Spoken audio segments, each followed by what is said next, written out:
Hi, Gibaud.com. Maybe you ask yourself, how much does it cost to be playing in First League or Premier League, or you want to call it, regarding high-level cameras? Well, it depends where you are, depends on your budget. Maybe some people think that what I call high level, or prime level, is not that high, or further it's really it's not really lower. Doesn't matter. I've picked 12 cameras with 2 lenses each to give you an idea of prices. It can vary a lot depending on the brand, but it gives you an idea of what's the money you need to play with that. Don't forget one thing, cameras are great, these lenses are great, but if you cannot afford them, it doesn't mean you cannot do extraordinary pictures with other cameras that are a lot less expensive and can still do great things. And it doesn't mean that the best, what's called the best camera, can do everything. It mainly depends on you, but still I think it's interesting to know about all these prices. So let's start. So first, let's define what I call top of the range. Well, it doesn't mean this is the most expensive camera or most expensive lenses, but I had to decide as if I was the buyer, and what would I buy for myself. I do portrait and landscape, so for me it's more important to have megapixel than to have really fast cameras. So the one I've picked are not always the most expensive one within the same brand. Sometimes it's a second or third one, it depends, but it's the one probably that gives the most megapixel, or the closest I would do with the closest it would bring to what I need. Okay. Then regarding lenses, I pick for landscape a wide-angle zoom lens, except in one brand, okay, and for portrait a prime lens. Obviously, maybe you would pick different lenses because you have different ways of making pictures, you have different way of thinking about photography, but I cannot present all the lenses, so I had to find a combo that would be logical to me, okay? So, but it still gives you an idea of what it costs when you compare between brands, okay? The prices are so different from a brand to another, you'll see that. And I think it's important to have this 12 combination to give you an idea. The prices are in euro because it's completely impossible for me to know how the US dollars is going up, going down. Actually, if you look at Leica, they've just announced they will put up their prices from May the 1st. Due to the tariffs. So for me it's so hard to, I'm not surprised that maybe change in a few days, so it was more logical to work in euro. So it doesn't give you the exact price you will find in your country maybe, but it gives you an idea of the differences between each brand, okay, the relation. Obviously the figures may be different depending on where you buy. Maybe a brand is cheaper there than here and things like this, okay? I base myself on the prices in France, okay? But it gives you an idea, and the idea of the combo, I think that it would be great for that type of gear, okay? So let's go for these 12 combos. I'm going to present from the most affordable combo to the most expensive combo, okay? Obviously, as I pick every brand, most brands, I've got every sensor size from micro four third up to medium format. So maybe some people will be surprised to see 2 brands with micro four third, thinking this is not top of the range. Maybe for them it's not, but for a user of this brand, yes it is. So I have to present it anyway, okay? That's logical. So we're gonna start with Lumix, the G9 Mark II. All the combo I've chosen are based on the idea of making pictures, not video, okay? That's why I picked the G9 II and not the G7, okay? So the Lumix G9 Mark II with 25.21 megapixel costs 1,689 euros. For the landscape, I would pick the Lumix Vario Leica 8 to 18 mm f2.8 f4 that cost 1,199 euros. And for portrait, this brilliant lens, the Lumix Leica Noctitron 42.5mm f1.2 that costs 1,499 euros. So the total combo costs 4,487 euros. Yeah, as a entry ticket is still already a steep price for most people, okay? But if we speak about top level lenses, cameras, this is expensive. And it goes more and more. I mean, I mean, if you want that kind of cameras, you must be prepared to hear really high price and pay them if you want these cameras. Then we go to another Micro Four Thirds, the OM system OM1 Mark II, that has 20 million pixels. The cost is 2,175 euros. One thing, all the prices I tell you are based on current prices, no special offers. Okay, sometimes you find some special offer is really great deals, it's a lot cheaper. Okay, but I decided to keep the prices as current prices, no offers. Okay, if we look at the lens, I would pick the 7 to 14 millimeter 2.8, a lens I actually sold it because I've got the 8 to 25, but this is known as being the top of the range for landscape. It cost 1,249 euros, and for portrait, the 45 millimeter 1.2. Don't forget you have to multiply by 2 to have the equivalent in full frame. Okay, it costs 1,069 euros. For the total price is 4,493 euros, less than 10 euros difference with the Lumix. Okay, with both situation, both cases, great lenses. Now let's go to APS-C with the Fujifilm X-H2. As I said before, I give priority to megapixel more than a fast sensor or fast autofocus. Okay, this is why I didn't pick the X-H2S. So the X-H2 has 40.2 million pixel. It costs 2,148 euros. For landscape, I would pick the 8 to 16 millimeter 2.8. That cost 1,549 euros, and for portrait the 56mm 1.2 that costs 1,079 euros. The price is 4,776 euros. So it means all these three cameras, the two Micro Four Thirds and the APS-C, are the three cameras with this combo of lenses that are under 5,000 euros. Let's go to the one and only reflex camera. All the rest is mirrorless. We speak about the Pentax K1 Mark II, which is a great camera built like a tank. And as I said, no special offer here because I know there's offers and the prices are a lot lower right now. But still, for 36 million pixel, 2,000 euros. If we look at the lens for landscape, I would choose the 15 to 30 millimeter 2.8 that costs 1,699 euros, and for portrait the 85 millimeter 1.4 that costs 1,699 euros, and the total cost is 5,398 euros. So we just passed the 5,000 limit. And by the way, this camera has IBIS. This is really rare. Normally, most reflex camera, they don't have IBIS, they have stabilization in the lenses. This one has it in the body. It's a fantastic camera. So we've just passed the 5,000 euro limit. Now let's go to number 5 with the Lumix S1R2, which is full frame. Okay. 44.3 million pixel, and the cost is 3,599 euros. Camera that just came out. For landscape, I would pick the 16 to 35 millimeter f4 that costs 1,599 euros. It doesn't exist in 2.8. Okay. And for the portrait lens, I've got a problem because I've got a dilemma. I wanted to have a top of the range lenses, and they don't have any S Pro in 85 millimeter. So there are two options: or to get a lens from another brand like Sigma or Leica, or a lower level that they have on 85 millimeter that is not S Pro. Okay.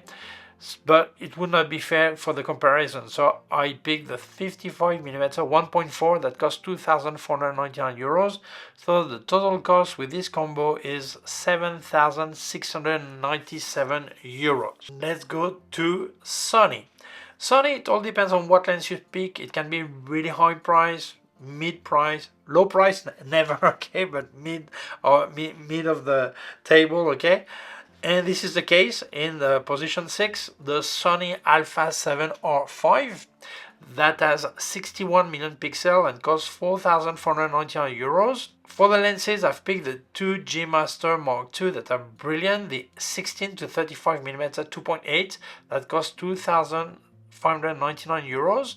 And if we look at the 85mm 1.4, that costs 2,099 euros. In total, 9,197 euros. So yeah, Sony is not as expensive as in some situations, depending on the lenses you pick, okay? By the way, if you wanted to help me, I can help you too. I've activated the member area of my YouTube channel. There I do not speak about gear, just about photography, tuition, tips. There's a join button just below so you can access exclusive video just for members. In the description I also have affiliated links. Please use them, that really helps me. And don't forget, if you buy Luminar Neo or Aperty by Skylum, you get a 10% discount with my code ERIC10. It's extra discount. You see they have a great offer, often they have. You still place my code, it's even cheaper for you. So thank you so much because that really helps me. Let's carry on.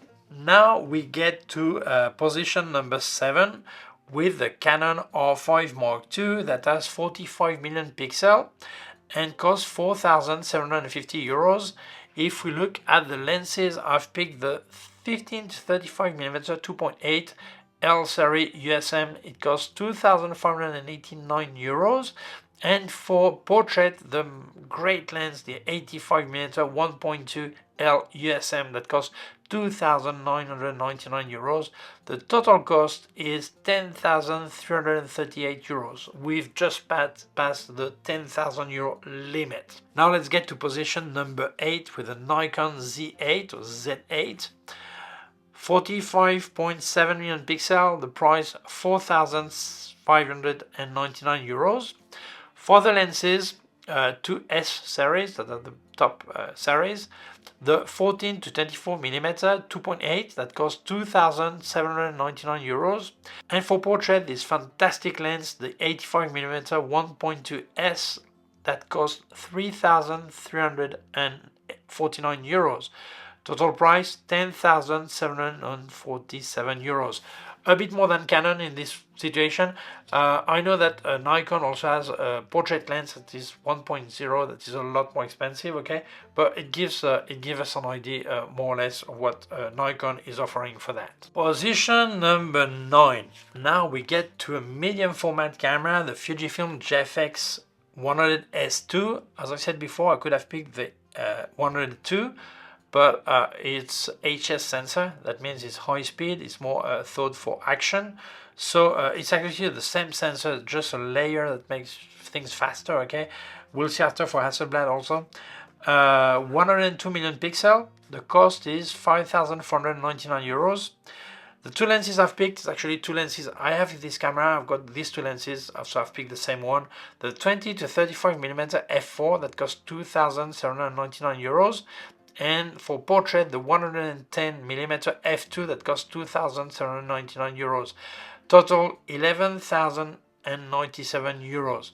As being medium format, you have to multiply the focal length by 0.79 to have the equivalent in full frame, okay? So we've just passed the 11,000 euros limit. Great camera, I'm happy with it, I have it, I love it, okay? Now let's get to position number 10 with the Leica SL3. This is L-mount, it means compatible with Lumix and Sigma in full frame format. 60 million pixel, it costs 6,800 euros. Then regarding lenses, I've picked the 16 to 35mm 3.5 f4 that costs 6,010 euros. If we look at the portrait lens, I decided on the 90mm f2 that costs 5,400 euros. And now we really skyrocket price. We go to 18,210 euros. Obviously, there are maybe other options in lenses. You could actually put on this camera a Lumix lens. In my video, I decided to keep everything within the same brand of the body. Okay, so this is why. That starts to be serious money, obviously. Now, position number 11, the Hasselblad X2D. 102 million pixel. This is the same sensor as the other GFX 102 and 100S2. And the 100, but there is a small difference. One, they are more recent, the two GFX. This one is the same as the GFX 100S. Okay, the sensor is a bit older, but this is like layers and tweak they make, but really, if you look at it, this is exactly the same image quality. I don't speak about color science, I speak about image quality, which is really different, okay? Each brand after does their own things for colors or this, and it costs 8,649 euros, okay?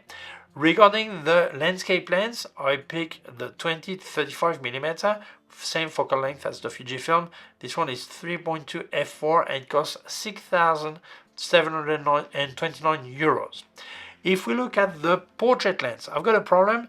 They don't have the equivalent of 85mm, like the 110 that I've got on my Fujifilm. Most people use that use the Hasselblad, they use this 90mm 2.5 for portraits, so I picked this one, 4,799 euros. The total cost of this is 20,177 euros.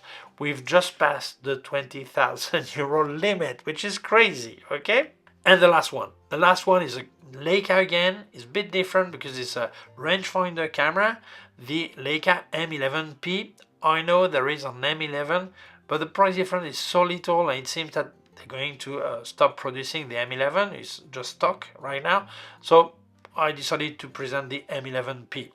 60 million pixel, the price is 8,950 euros. If we look at the landscape lens, I've got a problem. First, I have no zoom for Leica M. So I picked the 21mm 1.4 because many people who do landscape use this focal length. But the problem is the rangefinder doesn't have the frame for this lens, so you need to use the VisorFlex they have, or put an external viewfinder if you want an optical one. But still, I put this lens, the 21mm 1.4 Summilux, that cost 8,155 euros. I know some people would prefer to use the 28mm, so they would have the frame, but then maybe they would not do that type of landscape. Is a Leica M really for landscape anyway? Well, okay, so I put this one. Regarding the portrait lens, there are many options, okay? But I think many people, when they make the jump into Leica M, money is not really a problem. And many that just love this Noctilux 75mm 1.25. That cost 13,625 euros. The total cost for that, 30,730 euros. Okay, if you don't pick this 21mm or not this Noctilux, maybe the portrait lens would be half the price if you take the 75mm 1.4, or if you pick a 50mm, that would be different.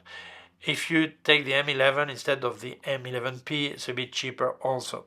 But you will not get cheaper than 23,000–25,000 euros anyway. So if you look at the total, the difference between the G9 Mark II by Lumix is a bit more than 4,487 euros. And here a massive jump to 30,730 euros. So you see the difference is massive. Yeah, some people make better pictures with the Lumix and with this Leica, and other people the other way around. So this is not the matter here. I just speak about prices and a combo of one body and two lenses, and that's it. So I think the difference is impressive, okay? And the starter price is already high for me. So imagine when you get to that final price on Leica M. Incredible. So my conclusion. Well, as you can see, the entry-level ticket is already really high. With the Lumix G9, 4,487 euros, that's already some money for most people, for many people, okay? But the idea of this video is not telling this is expensive, not expensive, all this. Is for people to realize what it means to get into this level of camera. Because I see too many people, they spend a lot of money on a great camera body. They spend maybe 4,000, 5,000 euros, but then they don't have the money for the lenses. You must realize that if you get a 60 million pixel camera, you need to have the lenses that can resolve this resolution. Otherwise, you're just throwing your money in the bin. So it's important to realize that if you decide to step into this level of cameras, you must have also the money for the lenses. Otherwise, you're just you're just having a Ferrari with wooden wheels. That's nonsense, okay? So it doesn't mean you need this camera to make great pictures. It doesn't mean you have to start with that. But it also means don't overspend money on great lenses if you have a normal camera, because you probably don't need these great lenses, except if a few year time you want to change the body for a high level body, okay? But it's important that people realize this, because I see too many people, they save a lot of money for buying a great camera body, and they don't realize that after, if they don't also have the money for the lenses, well, that's nonsense. So it's important. As I said, do you need these cameras? Probably not. Probably I don't need it either. It's because you can afford it, you have fun with it, you fancy having them, and that's it. Or it's for your work and you feel this is what you need as a tool, and that's it.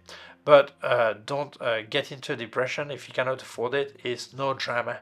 We can do great pictures, and often better pictures than with the most expensive cameras, because the most important part of the combo is not the body and the two lenses.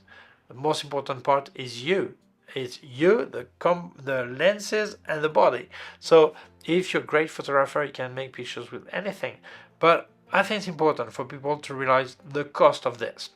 When I speak about prices, often people say prices are higher and higher every time. And actually, it's not true. This range always has been expensive. And actually, if you upgrade the prices with inflation, you realize that some are even cheaper than before. I actually made a video about that. But what has not bettered is our wages. This is why obviously it seems so expensive. But the price itself has been increasing according to the inflation most of the time, and very often less than the inflation, okay? But still, it is a lot of money. I agree with that. But I don't speak about politics or inflation or this. I speak about the price as it is right now, okay?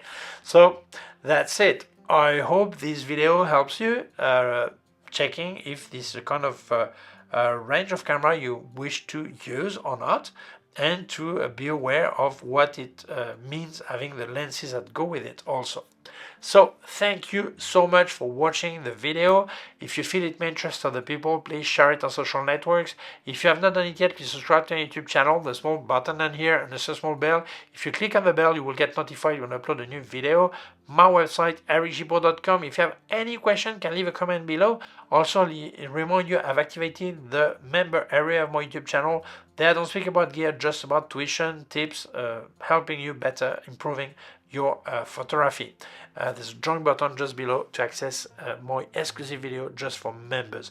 Also remind you, I've got affiliated links in the description. Please use them, that really helps me. And if you buy Luminar Neo or Aperty by Skylum, get a 10% discount with my code ERIC10. It's extra. It means they always have great offers. You still place my code, it's even cheaper for you, and that helps me, so thank you so much. Also leave you my PayPal account in case you wanted to make a donation. Thank you very much. Please take care of yourself and see you soon. Bye.